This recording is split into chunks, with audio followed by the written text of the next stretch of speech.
Good morning, and welcome to the Unitarian Universalist Church of Fargo Moorhead. My name is Jaime Altringer, and I'll be your worship leader this morning. Before we begin, we'd like to hear any announcements from the congregation. If you have an announcement, please raise our hand, and our greeter, John, will bring the microphone to you. Anybody have any announcements?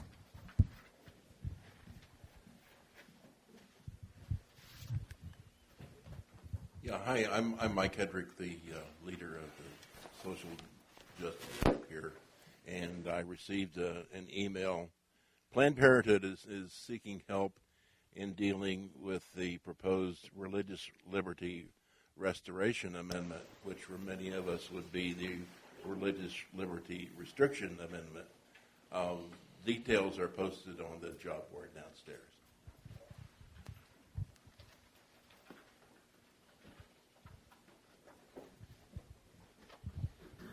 Hi, I'd like to briefly recognize a couple people before we get started this morning. Ashton, can you come up here, please? Ashton has been our child care provider for this past year, and she has done a really fabulous job. And this is actually her last day today because she's a college student, so she'll be leaving us for the summer. So I wanted you to please say thank you and recognize her, and we have some flowers to send home with her today.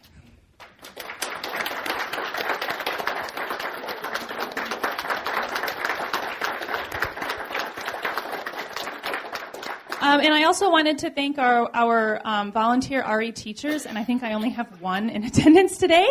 So Emily, if you could please come forward. We have a little gift for you.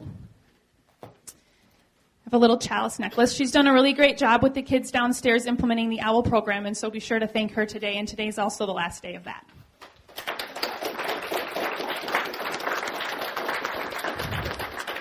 We also had three other teachers, Caitlin, who is a student at MSUM, and she's not here, and then Bill Thomas and Joe DeMasi. And so if you see them, be sure to thank them for their time and their talent also. Thanks.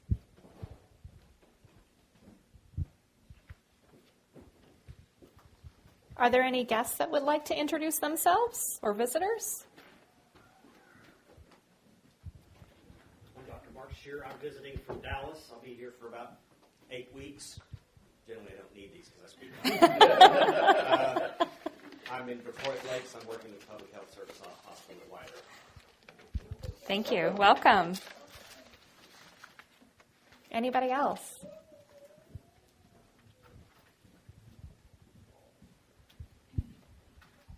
Hi, I'm Ellie Hayes. I'm here from St. Louis, Missouri. I've been a Unitarian there for quite a few years.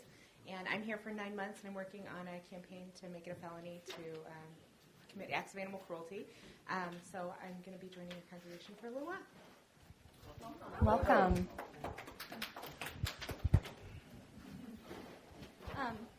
I guess I never updated you guys on how much you guys helped me raise for the bike race, and you guys helped me raise $250 altogether. So being here has been a really big blessing for me this year, so thank you. Anybody else? All right, well, please rise in body or spirit to sing our congregational introit hymn, number 361, Enter, Rejoice, and Come In. And we'll sing the first 3 verses.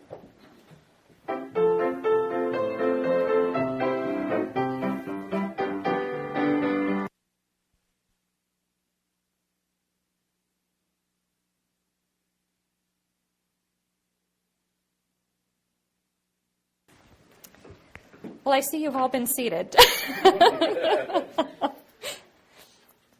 The mission of our church is to provide to our members and to the community a loving environment of religious tolerance, a loving fellowship of diversity, and an open forum for the exchange of social, political, and moral ideas and values, and a religious home for spiritual growth without fear of reprisal. The chalice lighting marks the formal start of our service, a period of reflection, joy, and celebration. This morning, our chalice will be lit by Seth Tutors. Excuse me. You have so many responsibilities this morning.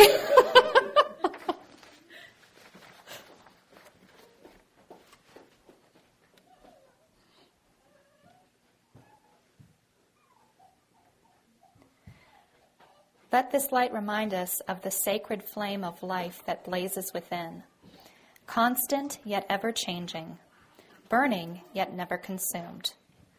May our inner light lead our minds to greater understanding, lead our hearts to love more fully, and lead our hands to create justice.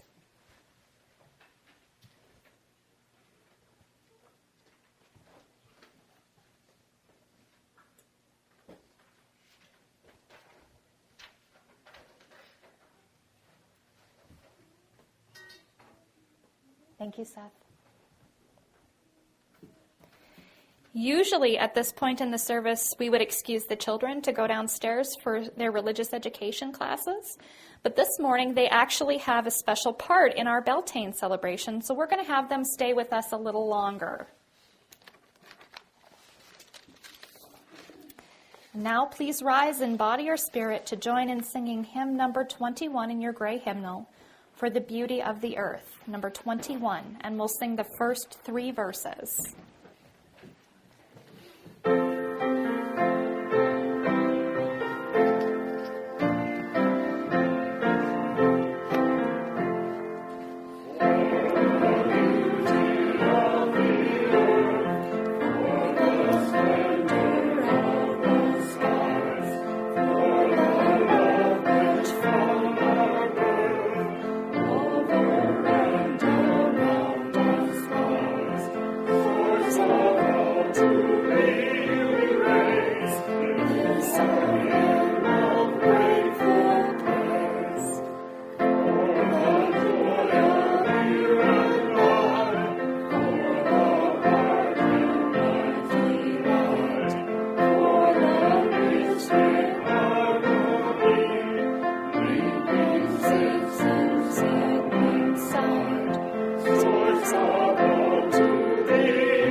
Please be seated.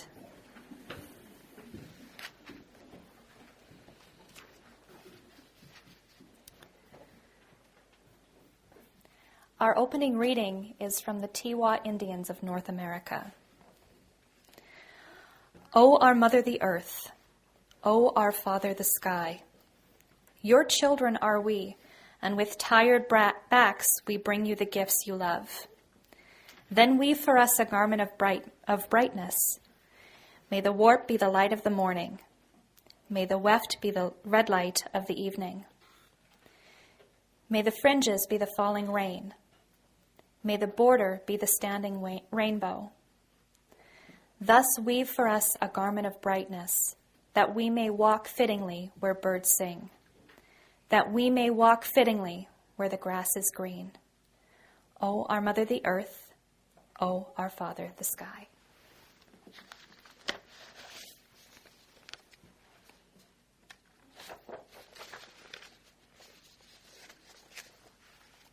So this morning our service is a celebration of Beltane. And I promised all of the kids that they would have a special role. So if you guys would all want to come up here and just sit in a circle on the floor.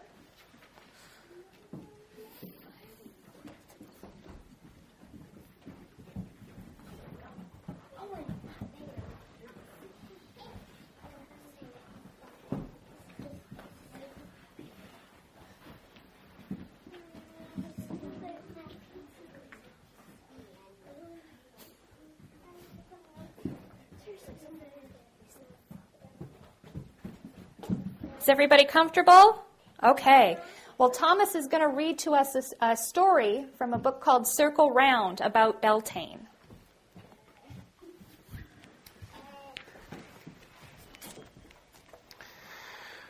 Well, my dear children, circle around and I will tell you a story about how the maypole came to be. Once upon a time, a long time ago, or maybe in a time not yet to come, There came a springtime where no flowers bloomed. The plum trees and cherry trees showed no white or pink or red blossoms. No daffodils pushed up from the cold ground. No buds formed on the roses. No lilacs perfumed the air, and no poppies opened their bright petals to the wind. And the worst thing of all, nobody seemed to notice. Except for one young girl named Vivian. "Where are the flowers?" Vivian asked everyone she met, and everyone looked at her strangely. "Flowers? What flowers?" asked the woman who delivered the mail. "I don't have time to worry about the flowers. I've got a route to deliver." "Maybe she means flour," said the man who ran the corner shop. "Maybe she wants to bake a cake." "I've heard of flowers," said the woman in the library. "I know I've seen a reference of them somewhere." "I've got a great computer game with flowers," said her brother. "Who needs to dig the dirt when you can grow your own virtual garden?" "Maybe she needs to go to bed early," said her mother. "Perhaps she's coming down with something." "Doesn't anyone miss the flowers?" Vivian cried. "She's confused," said her teacher. "We need to be kind to her." "She's ill," said the doctor. "We must cure her." "She's loony," said the other boys and girls. And they made fun of her till Vivian got so mad she ran out of her schoolyard into the deep woods. She ran and ran until she could not run no more. She flung herself down in the patch of grass and began to cry. "Nobody loves me," she cried. "Nobody cares about the flowers. Nobody cares about me." "That's exactly how I feel," said a small voice by her ear. Vivian lifted her head and saw a tiny, scruffy, shabby little dandelion. Its petals were tattled, its stem was bent, and it looked like it might have collapsed at any moment. But it was the only flower she had seen all spring, and she was thrilled down to her tears. "Oh, dandelion," she cried, "I'm so happy to see you. You are so beautiful." "Not really," the dandelion said in modesty and perked up. "Why aren't there any flowers this spring? Why doesn't anybody miss them?" Vivian asked. "Exactly," the dandelion said. "Nobody misses the flowers. So why would we bloom? Some kind of love has gone out of the world, and so the earth and spirits are sick, and the flowers have disappeared. But with the right kind of love, you can make them all come back again." "What kind of love?" Vivian asked. But the dandelion only said, "Do you really think I'm beautiful? After all, I'm the most common of flowers." "I think you're gorgeous," Vivian said. The dandelion sighed. "Then I can die happy." And it collapsed on the ground. One by one, its petals shriveled and faded. "Poor flower," Vivian mourned. "You really were beautiful." But she sat up and dried her tears. For now she knew that if she could only find the right kind of love, she would bring the flowers back. Vivian dried her tears and went home. "Oh, Vivian, I was so worried about you," cried Mother. "I was looking for you everywhere," said Father. "I was surfing the web trying to locate you," said her brother. "Do you love me?" Vivian asked. "Of course," said her parents. "I guess," said her brother. "Then help me bring the flowers back. Help me find the right kind of love." Her parents shrugged and raised their eyebrows, but they followed Vivian down into town. Her brother just rolled his eyes, but he came too. "Vivian, where did you go?" cried all the boys and girls. "I went to find the flowers, and now I know that if I can find the right kind of love, we can bring him back." "Flowers, always flowers," said one of the girls. "You've got flowers on the brain." "She's distressed," said the teacher. "We need to be patient with her." And so they let Vivian from them all into a circle in the center of the town. They held hands and closed their eyes. But nothing happened. "The circle isn't big enough," Vivian cried. "We need all kinds of love." "I'll go get my Uncle Donald and Uncle Rick," cried one of the girls. "They love each other." "Do you think this is their kind of love that can bring the flowers back?" hooted one of the boys. "We need all kinds of love," Vivian said. "We don't know what kind of love is until the right kind of love." "I'll go get my boyfriend," cried one of the older sisters of Vivian's friends. "I'll go get my mother's," said one of the boys. "They love each other, and they love me too." I love my job, said the woman who carried the mail, stopping the circle. I love bringing letters to people. I love my neighborhood, said the grocer, taking her hand. I love the trees, said an old woman who lived in the woods. I love to read, said the librarian. I love my garden, said a tall man carrying a spade. I love my dog, said a small little boy. Your dog, all the children laughed. You think your dog will bring back the flowers? My dog loves me better than any of you, the boy said, and he ran to get him. The circle grew larger and larger. It's still not big enough, Vivian cried. No circle of love can ever be big enough to hold all forms of love, she heard a voice say. Holding her hand was a beautiful woman, her hair crowned with all the flowers of spring, her eyes deep as well as dancing with the light like the sparkling surface of a laughing stream. Her face was old and yet young at the same time, and it seemed to change before Vivian's eyes. At one moment she was dark as velvet pansy, and the next she was pale as a white lily. She was young and fresh, as smooth as a newly opened rose, and yet an ancient and wrinkled like a walnut. Who are you? Vivian asked. I am the goddess, the woman said, the queen of the May. You have called me back from the other world with your circle of love. Then we did find the right kind of love after all, Vivian cried joyfully. The May Queen smiled. There is no right kind of love, she said. The goddess bless all forms of love.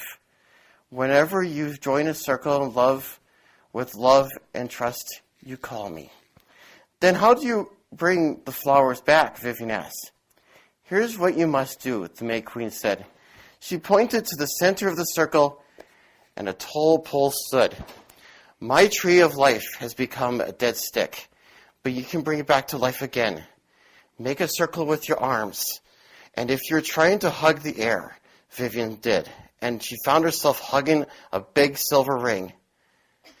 That is my circle of rebirth. Tie it to the top of the tree and set the pole in the ground. She tossed her head, and from her hair, shining ribbons of 100 colors fell to the ground. And here are the ribbons of love. Tie each one to the ring of life. For each ribbon stands for a different kind of love, and without them, my circle is not whole. Here is the love parents have for their children. Here is the love for you and your best friend. And here is the passionate love two women can have for each other. And here is the love for you and your grandparents. And here is the love you have for your pet. And here is the love and passion for a man and a woman may have between them. And here is the love you have for a friend that taught you with them, that made up with. And here is a wild, devoted love between men. And here is the love you have for a really great teacher. And here is the love you have for you and your sisters and brothers. And here is the love you have for your sisters and brothers that are driving you crazy. And here is the love you have for you and your aunties and uncles. And here is the love for music and art. And here is the love that generates children that calls new souls. And here is the love people have for each other when they work hard together. And here is the love that generates new ideas. Take hold of my ribbons, dance around my tree, and wrap the tree of life in love, and flowers will bloom again. And so the people built a maypole and danced the maypole dance all through the day. And they danced, white and pink blossoms popped out, and the plum trees and the cherry trees. Daffodils pushed up from the ground, and buds formed on the roses. Lilacs perfumed the air, and poppies opened their bright petals to the wind. When the dance was over, the May Queen gathered all her children close to her. I must leave now, she said, but the flowers will remain in their different shapes and scents and colors to remind you to honor all forms of love. And because it was a child whose love brought me back, I will give you children 3 gifts that many kinds of love will come to you, each in the right time, that you will be able to say yes to the love that is right to you, that you will be free to say no to the love that is not right for you. For while all love is blessed, only you can know what kinds of love is right for you. And now I must leave. But every year, when you dance the maypole, I will be with you, whenever you can see me or not. For in that way, I am just like love.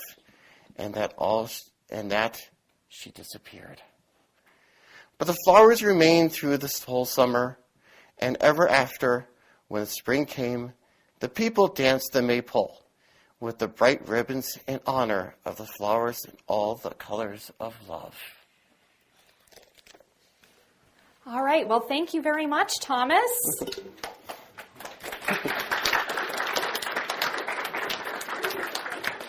Okay, who's ready for the next part of the service? You are. How outstanding. Okay. So now I need some special helpers. So I'm going to draw 2 names out of this bucket, okay?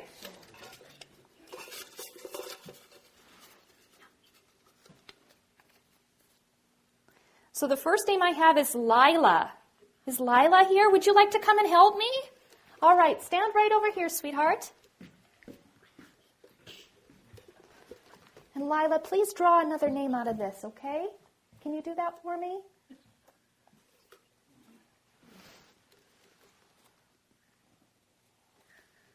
Who do we have? We have Seth Tutors.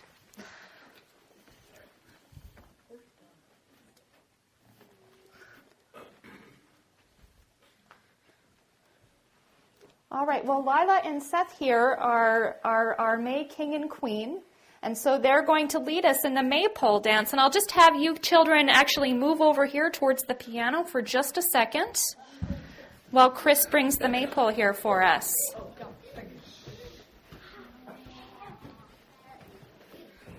Levi, move!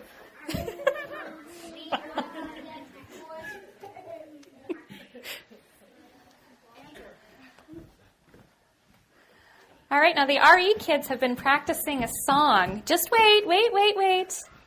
They've been practicing a song called Summer is Coming In, and you guys can sing along if you want. And it goes, summer is a-comin' in, summer is a-comin' in, hey ho, merry, merry din, summer is a-comin' in. Okay, so Lila and Seth, why don't you be the first ones to grab your ribbons? Let go, please.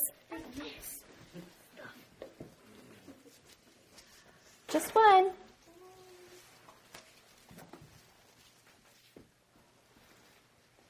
All right, Owen. Okay, everybody come get a ribbon. Yeah. I want white. I want white. I got this one. All right, no fighting, everybody. I have this one first. No, I have this one. Does everybody have a ribbon? Doesn't matter what color. Bree, here's a ribbon for you. I want this dark green. All right. Oh, well, why don't you come over here? Mine is super long, though. I know, but come forward. How do I fit it? I have to go around it. Everybody on the floor, please. This is the floor, too. Okay, who doesn't have a ribbon? Perfect. Come on over here.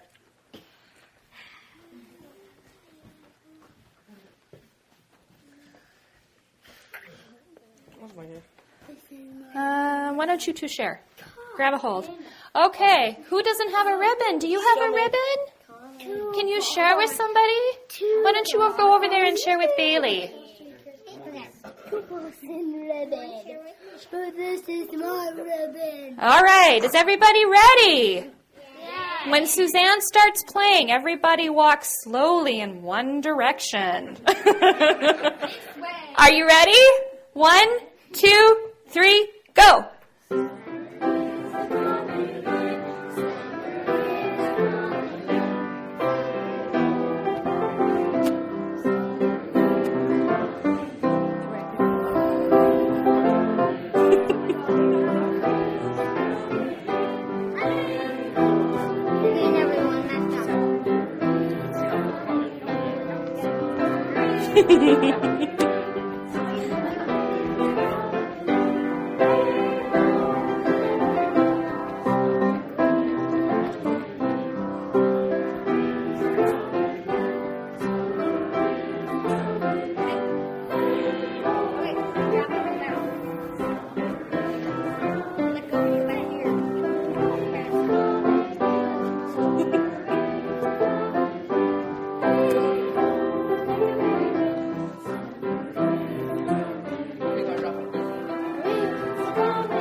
When you get to the bottom, let go and go down to your RE class.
The goddess loves adventures with children, doesn't she?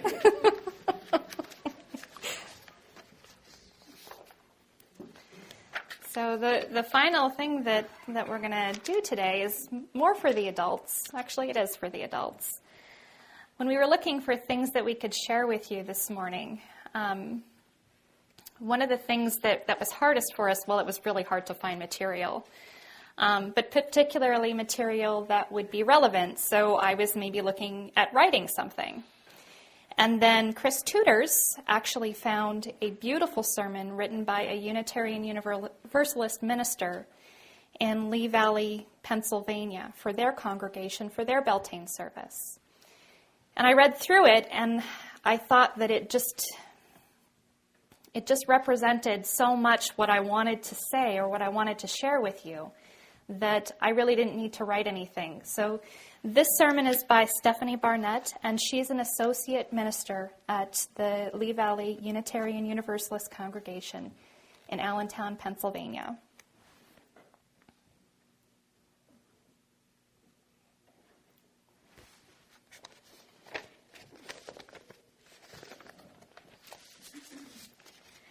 This is a wonderful time of year.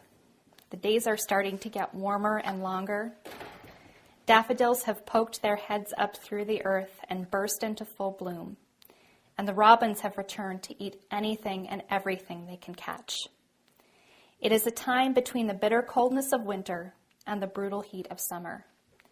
It is a time to celebrate life.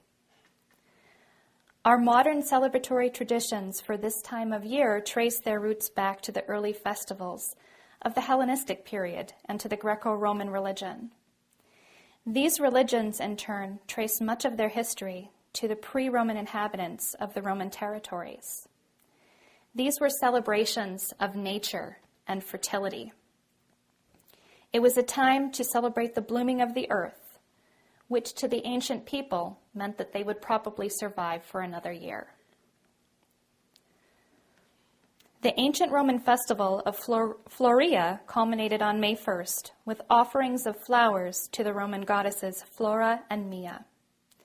Wreaths were placed on top of large poles, which were further adorned with floral garlands, and were paraded throughout the cities in honor of these goddesses. This, of course, is the tradition of the maypole, the most prominent and long-lasting tradition of the ancient celebrations. Covered in garland and ribbons, it is still a favorite of children and adults alike. The garland which covers the maypole is an interwoven string of flowers, symbolizing not only the interconnection between male and female, but also animal and plant. It is a symbol of the interdependent web of all existence. To further demonstrate this interconnection and interdependence, dances were performed around the maypole, by which lengths of ribbon held by the dancers were interwoven to create sort of a cocoon around the maypole itself.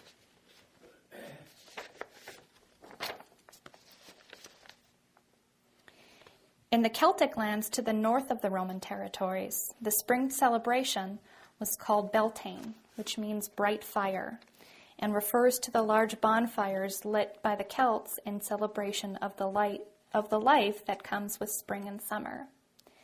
In fact, in Celtic tradition, Beltane marks the beginning of the summer half of the year, while Samhain, or Halloween, on October 31st, marks the winter half of the year. Traditionally, on May Eve, all of the fires were extinguished in Celtic communities. The next day, trenches were dug and filled with wood, which was then lit to create giant bonfires. At least 2 per community were necessary. The fire was lit using a somewhat lengthy and difficult process of essentially rubbing 2 pieces of oak together and then using these sparks to ignite agaric, a highly combustible material gathered from old birch trees. This process, when done properly, appeared to create fire from nothing, as if it was by magic. Once the fires were going, the cattle were rounded up and driven between the 2 bonfires to ritually cleanse them, ensuring both their safety and their fertility. It is important to mention that the bonfires were sufficiently far apart as to prevent the cattle from becoming dinner. These bonfires celebrated the sun and the life-giving energy that it provided. It's doubtful that the ancients understood the complexities of photosynthesis, but as keen students of the world around them, ancients did know that as the days grew longer, their crops grew larger. To assist in the growth of their crops, the ancients scattered ashes from the huge bonfires over their fields to assure a bountiful harvest in the fall. In some Celtic regions, it was also a custom for people to put some ashes in their shoes to guard against misfortune.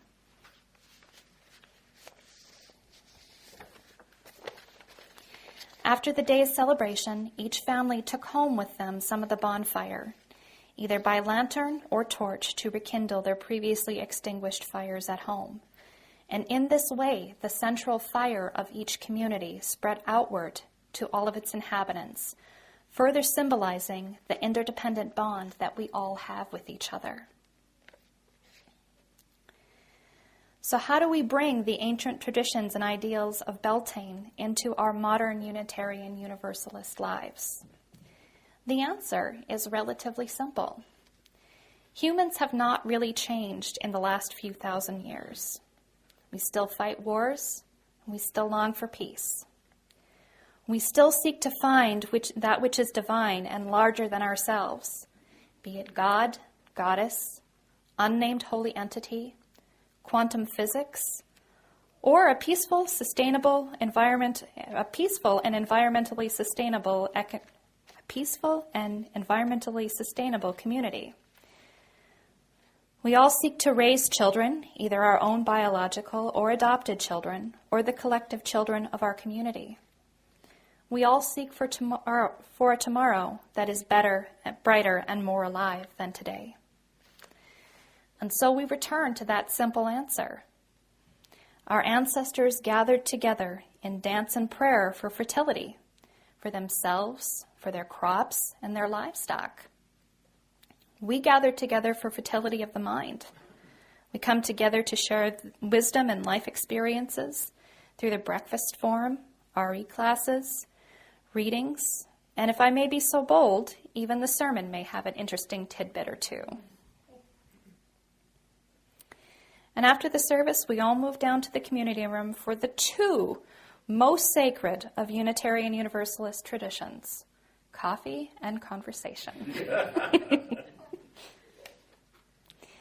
Our ancestors gathered together to perform certain rites to ensure the fertility of their community, to ensure that year after year there will be children to raise and a place to raise them. And the same is true for us. We gather together in the hope of ensuring that, among other things, there will be new members of this congregation, and that the building and the resources of this congregation will be well maintained.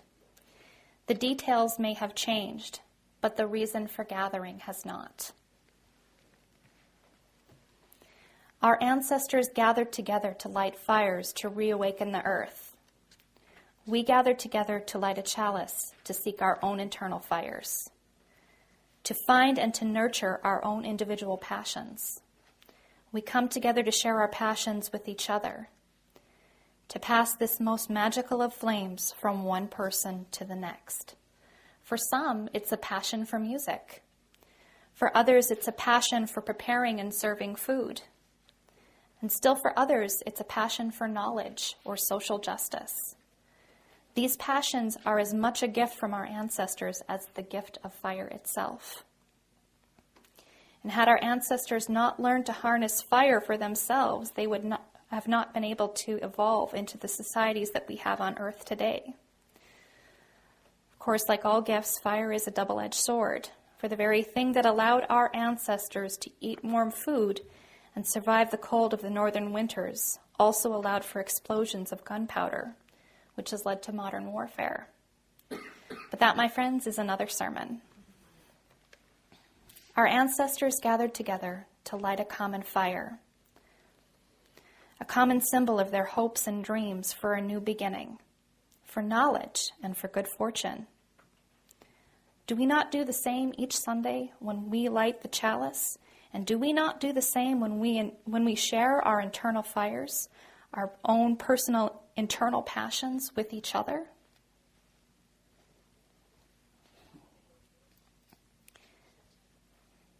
And finally, our ancestors gathered together to celebrate their faith.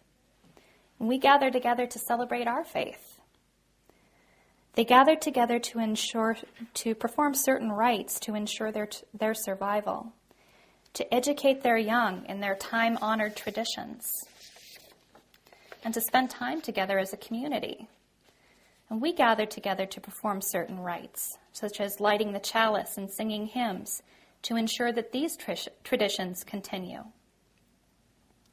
We educate our young not only in UU history, but in the religious history of humanity, and seek to instill in our youth a questioning mind, a just heart, and a loving spirit. And most importantly, just as our ancestors did, we gather together as a community. The most important aspect of any religion, of any belief system, is that it brings people together. We are all part of an interdependent web, a web of our own choosing. We come together because at our core, we truly like the company of other humans. We want to share this piece of ourselves with others who will do likewise. It is this sharing, this spirit of community, which makes our this communion of spirit, which makes our UU community the unique and special place that it is. It is not a perfect place, but it is a place of fertile minds, fiery hearts, and most importantly, faithful spirits. Blessed be, and amen.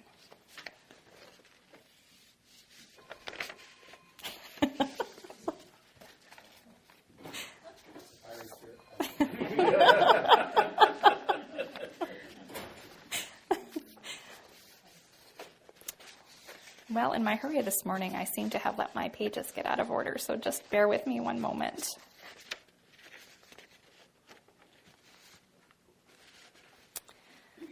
All right, please rise in body or spirit to join in singing hymn number 347, Gather the Spirit.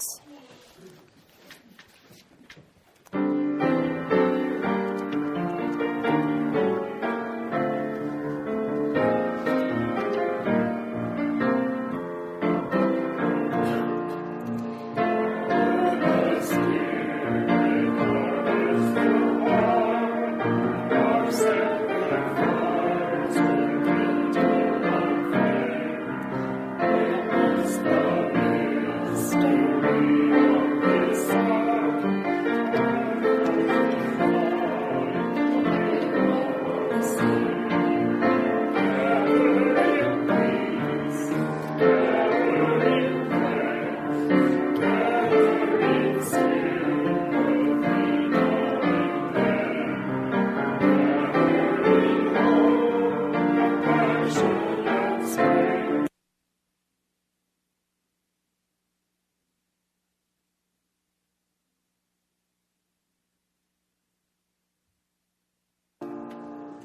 Please be seated.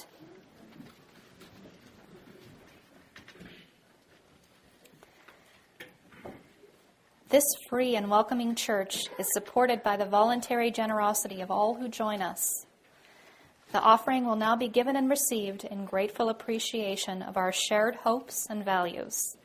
In addition, we invite you to give your spare change for our Change for Change campaign that supports our social justice work. As the offering baskets are passed, please enjoy the musical offering of Suzanne Strache.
Thank you, Suzanne. Ours is a community that acknowledges one another's mutual support and recognition of our joys and concerns. If you like, you may come forward and light a candle in silence or with a brief verbal expression of a special joy or concern.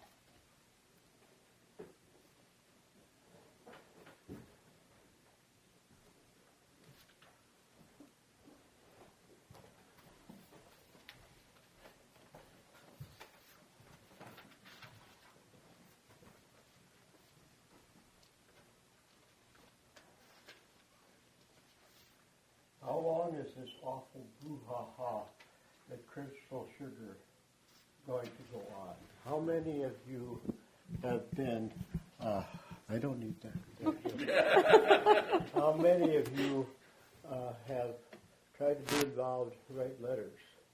I've lived in Fargo Moorhead, a very fine community since 1970, but I think this is stating the daily lives of all of us. I can't imagine what is in the heart and mind of the CEO, but I pray that he be given some guidance.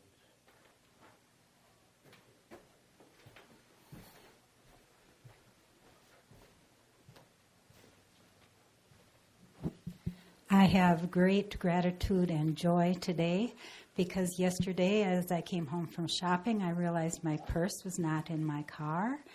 I'd left it in the shopping cart in the parking lot. So I panicked, of course, and had visions of identity theft and all kinds of things. But in speaking with the associate at Sam's Club, as we were visiting and discussing possibilities, she said, "Oh, somebody just walked in with it." So I am so thankful.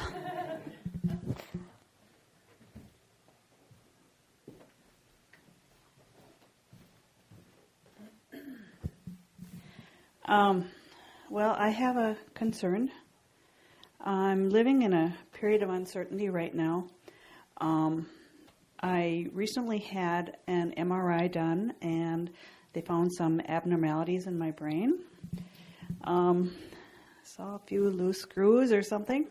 But anyway, I will be seeing a neurologist, but unfortunately I cannot see that person until June 4th. So I'm just kind of learning to live with some uncertainty and hope for the best.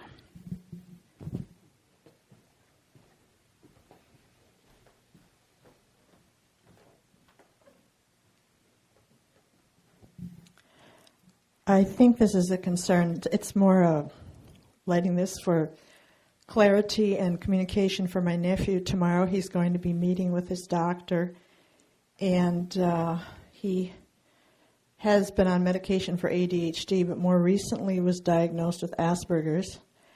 And he's told me that the ADHD medication just makes him feel more reclusive. And so I'm just lighting this so that he'll have the strength and the presence of mind to be able to, and the courage to be able to say this to the doctors. I've told him, you're almost 18, you do have rights, and you should not have to be sedated anymore. I know it was convenient for the school where they're short-staffed and all, but he's going to be going to Job Corps where he'll be learning they'll be working with him on social skills.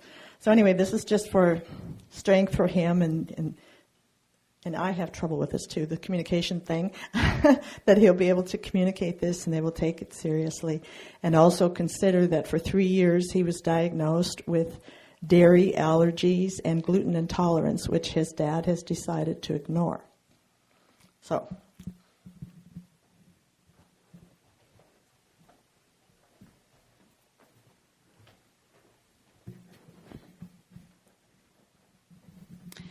I light this candle of extreme joy for a shade over 1 year's worth of being able to work with the Bhutanese community. Last week, John and I were recognized by the Fargo schools for a year's worth of service for working with this community. And by extension of our recognition, the recognition of those of you within this community for supporting us and for working with them, they gifted us with this beautiful candy bouquet. There's no way I can eat it. So following this service, it's coming downstairs, and we can all share it because you have shared it, Donna and Mike, and there's others here who have come and worked with this wonderful community on occasion, and it's if you haven't volunteered your time working with them, it's very rewarding.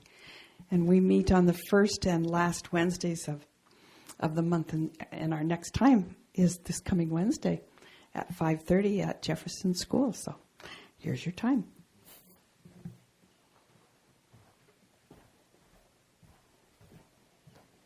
Mine is a joy. I'm Brenda Nielsen. I'm just kind of a visitor at the moment. But in keeping with the spirit of spring and all of that, our extended family has sheep, and we are, of course, lambing. So we welcomed quadruplets and twins yesterday.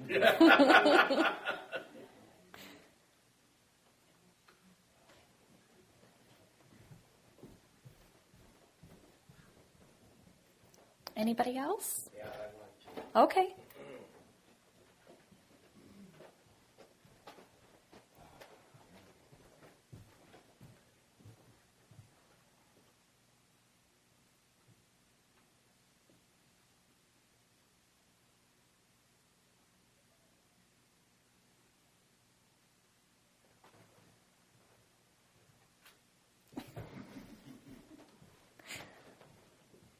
Well, thank you so much, everybody, for sharing. And I'll light this final candle for all of the joys and concerns that remain unexpressed in our hearts.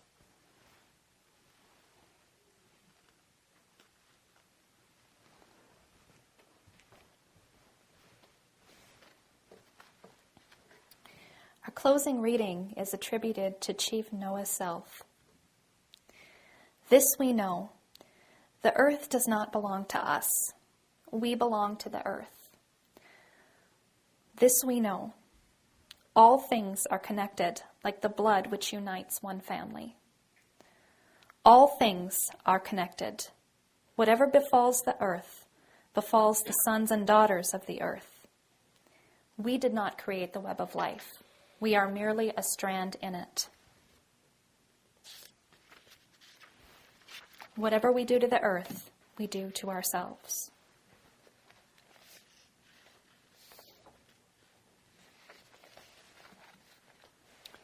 The extinguishing of the chalice signifies that our service is drawing to a close. We extinguish the chalice here that it might glow gently in our hearts, that it may light your path as you leave this place. May it be your guide until we are all together again.